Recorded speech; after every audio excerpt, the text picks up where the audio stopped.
Reservation इन vacancy दी गई है उसके बारे में चर्चा करेंगे। चूँकि कुछ दिन पहले 2-3 दिन पहले मैंने आपको एक पेपर के कटिंग के माध्यम से बताया था कि ये वाला डिसीजन लिया जा चुका है। अब फाइनली ये आपके जो है वो आप कह सकते हैं डॉक्यूमेंट के माध्यम से ऑफिशियली नोटिस आ चुका है। तो इसमें हम डिटेल में चर्चा करेंगे कि हॉरिजॉन्टल रिजर्वेशन दिया गया है तो ये आपके लिए डरने वाली बात नहीं है, लेकिन जो अग्निवीर हैं उनके लिए फ़ायदा भी है। लेकिन जो मार्केट वाले कैंडिडेट है, ओपन मार्केट वाले कैंडिडेट है, उनको इससे खतरा उतना नहीं है। कैसे खतरा नहीं है डिटेल में समझाएंगे, क्योंकि इसकी पढ़ाई मैंने की है कि हॉरिजॉन्टल और वर्टिकल रिजर्वेशन कैसे निकलती है, बैकलॉग वैकेंसी कैसे निकलती है, तमाम चीज़ें हम आपको डिटेल में चर्चा करके बताएंगे। चैनल पे नए हैं तो सब्सक्राइब जरूर कर लीजिएगा, क्योंकि इसी तरह के अपडेट आपको मिलता रहेगा। यहाँ पे सब्जेक्ट की हम बात करें तो रिलैक्सेशन 2, यहाँ पे देखिएगा Agniveer for recruitment in railway from open market in level 1 और जो कि ईस्ट वाइल यानी कि पहले ग्रुप डी था, एंड लेवल 2 एवं नन गजेटेड पोस्ट।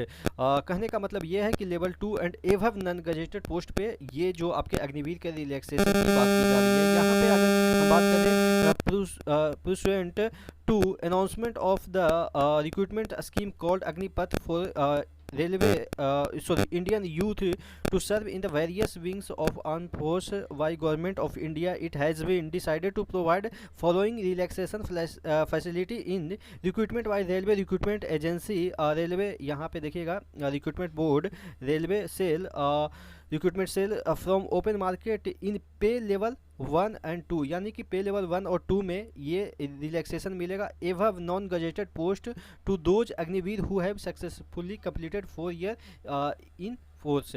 या कहने का मतलब ये है कि जो पहला बैच है वो 4 साल कंप्लीट कर लिए हैं, उनका जो है वो रिलैक्सेशन मिलेगा। और रिलैक्सेशन पहले वाले बैच का 5 साल और उसके बाद के जितने भी सेकंड थर्ड फोर्थ बैच जो बाद में आएंगे उनको 3 साल का रिलैक्सेशन मिलेगा। सपोज ओबीसी का अगर एज क्राइटेरिया 33 रखा गया है तो इसमें 3 जोड़ दीजिए, उसी तरीके से जनरल का 30 रखा गया है तो 3 जोड़ दीजिए, उसी तरीके से जितने भी आपके कैटेगरी हैं उसमें 3 साल का एक्स्ट्रा रिलैक्सेशन मिल जाएगा। यहाँ पे सबसे बड़ी जो चीज़ दे रखी है वो आपको समझने वाली है, horizontal reservation of 10% in level 1 and 5% in level 2, यानी कि जो आपके टेक्नीशियन एएलपी में आपके 2% 5% दिए जाएंगे रिलैक्सेशन जो आपके रिजर्वेशन, और जो ओपन मार्केट की वैकेंसी जो है वो ग्रुप डी की या ग्रुप सी जिसे हम कह सकते हैं उसमें 10% की। लेकिन यहाँ पे हॉरिजॉन्टल रिजर्वेशन की बात की जा रही है। कहने का मतलब अगर 100 वैकेंसी आती है तो आपको 10 वैकेंसी का रिजर्वेशन नहीं मिलेगा उस संदर्भ में नहीं।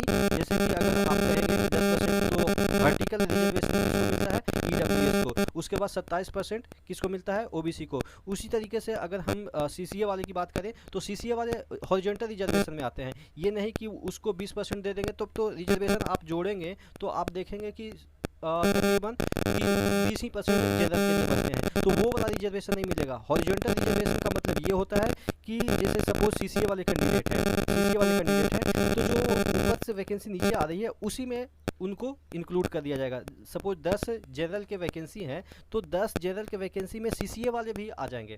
कहने का मतलब ये है कि सीसीए वाले के लिए अलग से जनरल की वैकेंसी नहीं आएगी, वो जो 10 जनरल की वैकेंसी है उसी में 10% यानी कि आपके एक सीट सीसीए वाले को दिया जाएगा, बाकी 9 बिना सीसीए वाले कैंडिडेट को दिया जाएगा। उसी तरीके से अग्निवीर में अगर कोई जनरल कैंडिडेट है, सपोज जनरल के सीटें कितना है टोटल 100 वैकेंसी आती है तो 40 अब रहती है, 40 वैकेंसी जनरल की होती है। तो जो अग्निवीर वाले होते हैं उनके लिए इसमें 10% यानी कि 4 अग्निवीर वाले इसमें जाएंगे, उसके बाद 20% अग्निवीर वाले ये सीसीए वाले जाएंगे, इसी में वो चले जाते हैं। ये नहीं कि उनको 40 के बाद अलग से 40 जो आपके जनरल वाले हैं उसमें से कटौती की जा रही है। तो कहने का मतलब आपको इसको डीप में समझा देंगे तो आपको समझ में आएगा, छोटा वीडियो में आपको समझ में नहीं आएगा। कहने का मतलब ये है कि इससे आपको उतना नुकसान नहीं होगा जितना कि वर्टिकल रिजर्वेशन में दिया जाता है। तो आप धैर्य बनाए रखिए, रिजर्वेशन से डरना नहीं है, आपको एकदम से अपने ऊपर भरोसा रखना है और बिना रिजर्वेशन के सिलेक्शन लेना है।